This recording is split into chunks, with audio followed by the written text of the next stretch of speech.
యాక్చువల్‌గా ఎవరైనా ఇండస్ట్రీలోకి వచ్చేటప్పుడు ఏదో ఒక నిర్మాత ఛాన్స్ ఇస్తాడు. మనం సక్సెస్ అవ్వాలి. ఫ్యామిలీని పోషించుకోవాలి. రూ. 4 డబ్బులు సంపాదించుకోవాలి.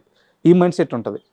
కానీ మీకు మాత్రం పర్టిక్యులర్‌గా రామానాయుడు గారే కావాలి. ఆయన దగ్గరే పని చేయాలి. ఆయన దగ్గరే అడ్వాన్స్ తీసుకోవాలి. ఆయన బ్యానర్‌లోనే సినిమా చేయాలి. ఇదేం టార్గెట్ సార్ చిన్నప్పటి నుంచి? అంటే సార్ నేను కాలేజ్ చదువుతున్నప్పుడు జ్యోతి చిత్ర సితార పేపర్లు వచ్చేవి సార్ అవి. దాంట్లో ప్రొడ్యూసర్ అంటే రామానాయుడు గారు కనిపించేవారండి ఆయన.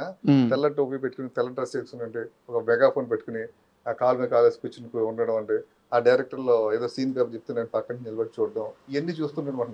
అలాగా ఏ ప్రొడ్యూసర్తో ఎవరిది ఉండేది కదండి. ఆ వర్కింగ్ స్టైల్స్ ఒక రామానాయుడు గారికే ఉండేది తప్పితే మిగతా ప్రొడ్యూసర్స్ చాలా మంది ప్రొడ్యూసర్లు ఉన్నా కూడా ఉండేది కదండి.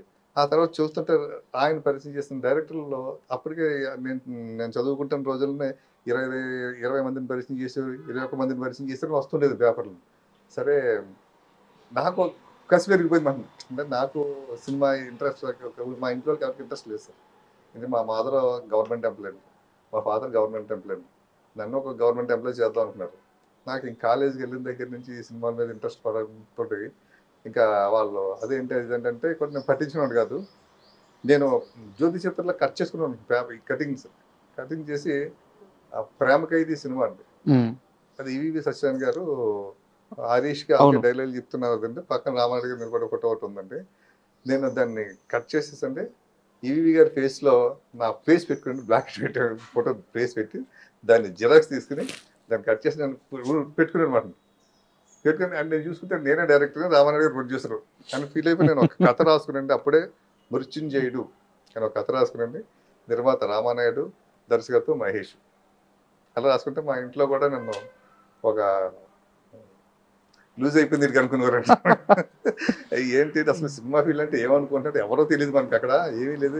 రామానాయుడు గారి పేరు పెట్టుకోవడం అంటే ఇదేంటనేసి నన్ను రకరకాలుగా చూసుకోరు.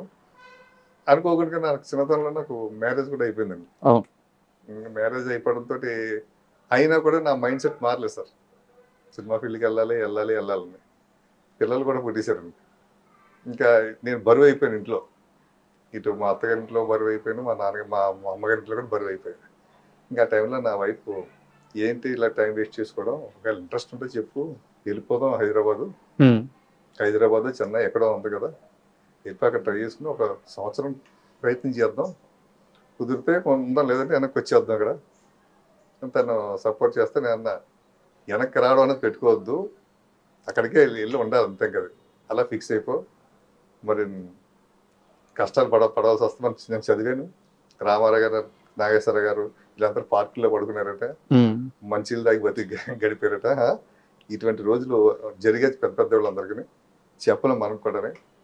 నేను ఒక్కసారి వెళ్ళిన తర్వాత ఎవరి దగ్గర నుంచి ఏది ఆశించను, దానికి ప్రిపేర్ అయ్యారంటే నా వైఫ్ కూడా సరే ఉందండి. సో అలా రావడం, అక్కడ సురేష్ ప్రొడక్షన్స్లో జాయిన్ అవ్వడం, అసిస్టెంట్గా జాయిన్ అయిన 5 yearsలోనే మీకు తొలి సినిమా అవకాశం వచ్చేసింది.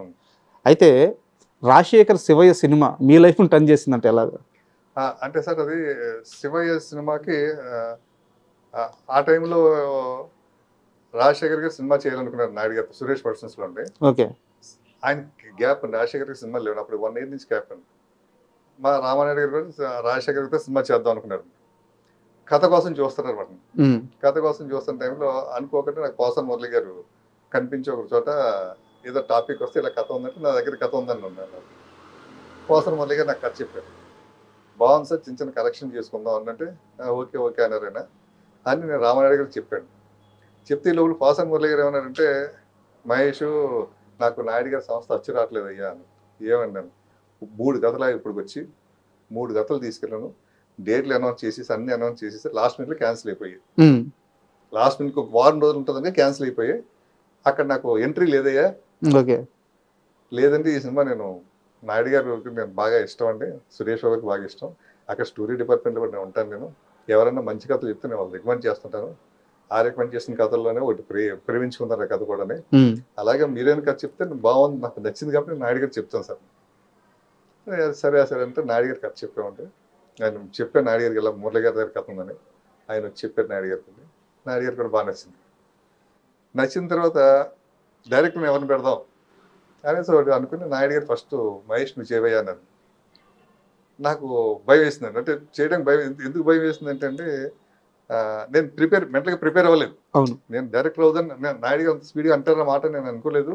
నేను మెంటల్గా ప్రిపేర్ అవ్వలేదండి. అప్పుడు సురేష్ వర్మ అని డైరెక్టర్ ఒక ఆయన సురేష్ వర్మ అంటే ఆయన తోటి సురేష్ బాబు గారు జర్నీ చేశారండి. వెంకటేష్ బాబు తోటి సినిమా అనుకునైనా ఒక దాదాపు ఒక 7-8 నెలలు కూర్చున్నారు. సురేష్ వర్మ అంటే భాష కాదండి, ఆయన సురేష్ కృష్ణ గారు అండి. సురేష్ వర్మ అని మనసంతా మనసు ఇచ్చి చూడు సినిమా చేశారు కదా, శివయ్య సినిమా డైరెక్టర్ ఆయన.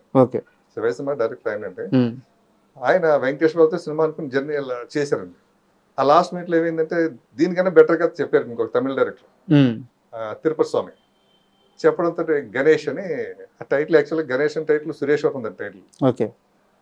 ఆ గణేష్ టైటిల్ దానికి పెట్టండి. ఇంకా తిరుపతి స్వామితో సినిమా స్టార్ట్ చేశారు. ఈ సురేష్ వర్మ ఖాళీగా ఉండిపోయాడు. ఖాళీగా ఉండిపోయి అతను నా దగ్గర ఫీల్ అయిపోయాడు. ఏంటి మహేష్ ఇలా జరిగిందేంటి, నాకు వచ్చిన అవకాశాలు బయట వదులుకున్నాను నేను. వెంకటేష్ పిక్చర్ చేస్తాను కదా, సురేష్ వర్షన్స్లో పెద్ద సినిమా చేస్తాను కదా అనేసి, ఇప్పుడు ఈ సినిమా లేకపోతే బయట నేను తలగా ఎత్తుకోలేను, నా పరుగు పోయినట్టే కదా అని బాధపడితే ఇదే విషయం నేను రామారావు గారికి చెప్పాను మాట. సార్ నేను కాదు సార్ డైరెక్ట్ చేయడం, సురేష్ వర్మని పెడతాం సార్ అతన్ని అని ఆయన ఒక సెంటిమెంట్ గుర్తు చేశాను. ఎలా అంటే జయంత్ గారు, జయంత్ సి పరాంజీ గారు, ఆయన సురేష్ వర్షన్స్లో ఒక సినిమా స్టార్ట్ చేశారు. అప్పుడు నేను సురేష్ వర్షన్స్లో ఎస్టినేట్గా కూడా ఇంకా ఎంట్రీ అవ్వలేదు. 93లో ఆయన ఒక సినిమా స్టార్ట్ చేశారండి.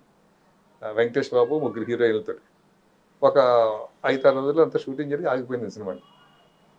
కథ సరిగ్గా లేదు, అది దానికి అలా ఆగిపోయి ఇంకా ఆయన సినిమా ఇంకా పక్కన పడిపోయింది. ఇంకా ఆయన సినిమా చేయలేదండి. మళ్ళీ ఆయనకి ఒక 4 years గ్యాప్తో మళ్ళీ 4 years తర్వాత మళ్ళీ మా సురేష్ బాబు గారు పిలిచి ప్రేమించుకున్న సినిమా ఇచ్చారండి.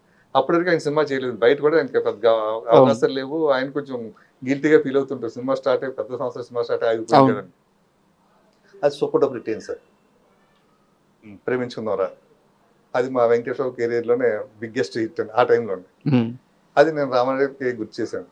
సో ఈయన కూడా ఇలా జరుగుతుంది కాబట్టి ఇతను కూడా మనం 1 year నుంచి మనం కూర్చోబెట్టుకున్నాం కదా సార్, ఇతనితో చేయిందాం సార్ శివయ్య సినిమా. అంచేత కొంచెం సెంటిమెంట్గా బాగుంటుందేమో నా పర్సనల్ ఫీలింగ్ సార్. సరే ఓకే అలాగే అన్నారు అని ఆ విధంగా శివయ్య సినిమా స్టార్ట్ చేసాం సార్. చేసినప్పుడు ఏంటంటే మధ్య మధ్యలో డైరెక్టర్ గారికి, రామారావు గారికి కొంచెం మిస్అండర్స్టాండింగ్స్ రావడం, లేకపోతే రైటర్తో రావడం, ఇంక ఇవన్నీ నేను కోఆర్డినేట్ చూసుకుంటూ ఉండేవాడు మాట. వెళ్ళి చివరికి ఒక టైంలో ఏమైందంటే కొన్ని సెంటిమెంట్ సీన్స్, ఆయన డైరెక్టర్ గారు తీసిన సీన్స్ మా రామారావు గారికి నచ్చలేదండి. ఆ సెంటిమెంట్ అదంతా అనేది కొంచెం ఏదో కింద ఉందని అవి మేము రీషూట్ చేస్తున్నప్పుడు మేము కలిసి డిస్కస్ చేసి, నేను డైరెక్టర్ కలిసి డిస్కస్ చేసి అలా కాదు ఇలా చేద్దాం సెంటిమెంట్ కదా అనేసి నాయుడు గారి దగ్గర మేము ఒక అండర్స్టాండింగ్ వచ్చింది, చేయడం మొదలుపెట్టాం. చేసి ఇంకా ఆ సినిమా ఏంటంటే రాజశేఖర్ గారు ఆ టైంలో ఫ్లాపుల్లో ఉన్నారు. సురేష్ వర్మ ఫ్లాప్ డైరెక్టర్ అండి. మా రామానాయుడు గారు కూడా కంటిన్యూ ఫ్లాపులు చేశారండి. సూపర్ హీరోస్ ఒక సినిమా అండి, దాని ముందు తాత మనోడు సినిమా, ఈ 2 సినిమాలు ఫ్లాప్లే ఉన్నారు. దాంతో అందరికీ అది ఒక ప్రెస్టేజ్ సినిమా అయిపోయిందండి.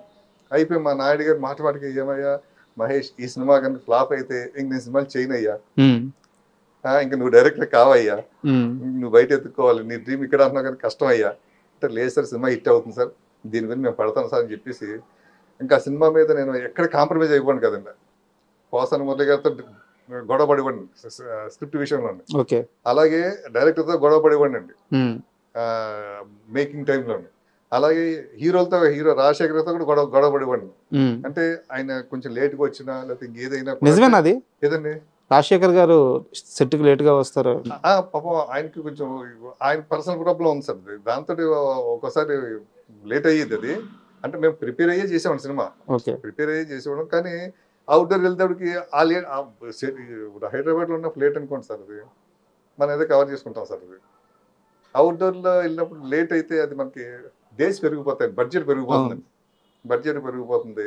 తర్వాత ఆ కాంబినేషన్ డేట్లు మిస్ అవుతాయి, వాళ్ళు వేరే వాళ్ళకి ఉంటుంది కదా సార్, డేట్లు మిస్ అవుద్ది. ఆ టెన్షన్ అది ఏమవుద్దంటే అది డైరెక్షన్ డిపార్ట్మెంట్ పడుతుంది, ఆ సినిమా పనిచేస్తున్న కో డైరెక్టర్ మీద పడుతుంది. ఆ ప్రెజర్ అంతా ప్లానింగ్ సరిగ్గా లేదు ఏంటని. అప్పుడు నాయుడు గారికి ఏంటంటే నాకు ఫుల్ పవర్స్ ఇచ్చేసారు నాయుడు గారు. సెట్లో నా తర్వాత మహేష్ అన్నది ఆయన డిసైడ్ చేస్తారు అందరికీ. దాంతో ఇంకా నాకు బరువు ఎక్కువైపోయింది. నేను సమాధానం నాయుడు గారు చెప్పుకోవాలండి. ఆయన నన్ను తప్పితే ఇంకెవరిని అడగడండి. ఉమ్. ఆ విధంగా దాని మీద డే అండ్ నైట్ బాగా కష్టపడ్డాం సార్. అది సినిమా మంచి ఫలితం వచ్చింది సార్. అది రాగానే సినిమా 100 days ఫంక్షన్లో శివ 100 ఫంక్షన్ రామన్ గారు అనౌన్స్ చేశారు, మహేష్తో సినిమా చేస్తున్నానని. చెప్పగానే అంటే దాసనారాయణ దగ్గర ఆ సినిమాకి చీఫ్ గెస్ట్ కింద వచ్చాడు మన శివకి. వచ్చి ఆయన ఒక సినిమా కూడా అనౌన్స్ చేశారు. ఒక కోఆర్డినేటర్ గురించి ఒక ప్రొడ్యూసర్ కానీ, లేదా సినిమా ఆ రోజు పనిచేసిన ఆ సినిమాకి పనిచేసిన టెక్నీషియన్స్ కానీ, ఆర్టిస్టులు కానీ, రాజశేఖర్ గారు కానివ్వండి, ఇలా చరపతిరావు గారు కానివ్వండి, వీళ్ళందరూ కూడా నా గురించి మాట్లాడారండి. అది అదేదో 100 days ఫంక్షన్ శివాయి ఫంక్షన్ అనిపించలేదండి, ఏదో మహేష్ గురించి మాట్లాడుతున్న టైప్లో మాట్లాడారు అందరినీ. అది నాకు అది దాసనారాయణ గారు చాలా హైలైట్ చేశారు. ఒక 100 days ఫంక్షన్లో ఒక కోఆర్డినేటర్ గురించి ఇంత గొప్ప మాట్లాడడం చాలా హ్యాట్స్ ఆఫ్. అది నేను అంటే మహేష్ సినిమా చేస్తాను నేను కూడా సందర్భం.